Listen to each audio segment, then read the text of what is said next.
ট্রাকের ধাক্কায় এসএসসি পরীক্ষার্থী নিহত হয়েছেন। দর্শক, এ বিষয়ে বিস্তারিত থাকছে ভিডিওতে, তাই অনুরোধ করব ভিডিওটি না টেনে সম্পূর্ণ দেখার।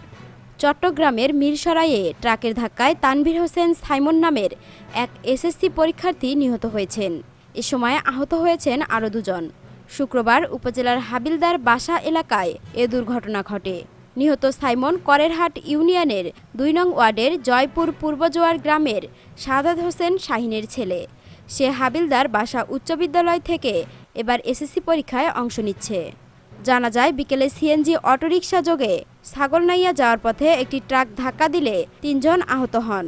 আহতদের উদ্ধার করে ছাগলনাইয়া উপজেলা স্বাস্থ্য কমপ্লেক্সে নিয়ে গেলে কর্তব্যরত চিকিৎসক ফেনী সদর হাসপাতালে পাঠান।